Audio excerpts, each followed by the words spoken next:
बांधायचा की निघाला झाला होंगे। तो आज हमारे दिन की शुरुआत हो रही है सुबह सुबह उठ के अपने लिए एक ग्लास ग्लूकॉन डी बनाने से।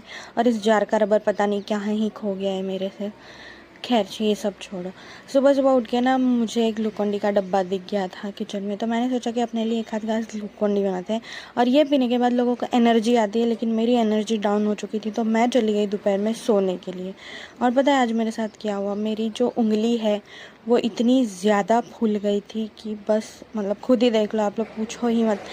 फिर शाम को मम्मी आई थी मेरी उंगली का इलाज करने के लिए, और पता नहीं कहाँ से ही अपने ऊपर ये छींटे गिरवा के लेके आई थी। खैर ये सब छोड़ो, फ़िलहाल मम्मी ने मेरा इलाज शुरू किया है। खौलता चक्कू जो होता है ना, उससे पानी डाल रही है ये मेरे नाखून पे। बेसिकली मम्मी का कहना है कि इससे ये ठीक हो जाता है, और मुझे भी लगा था हो जाएगा, लेकिन इसके बाद जो हुआ मतलब आप लोग खुद ही देख लो मम्मी ने मेरे साथ क्या किया।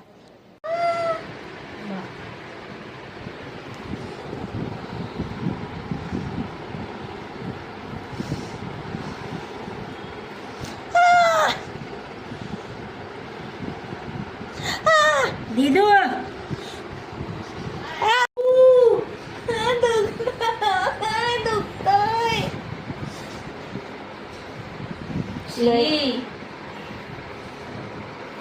इतना काढ इथनं नाही इथनं नाही का इकडे नाही, त्या ऑटोमॅटिक आता बसून जाईल।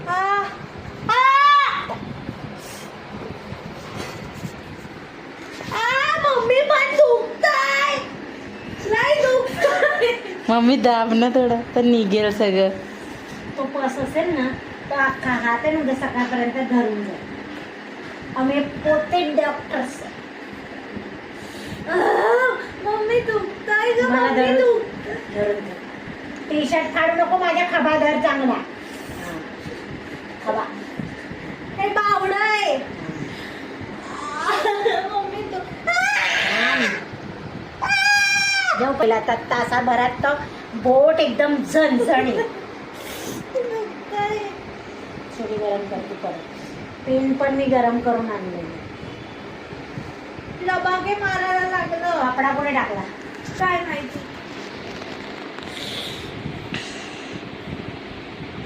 इसको डस्टबिन में फेंको और कपड़ा लेके आ।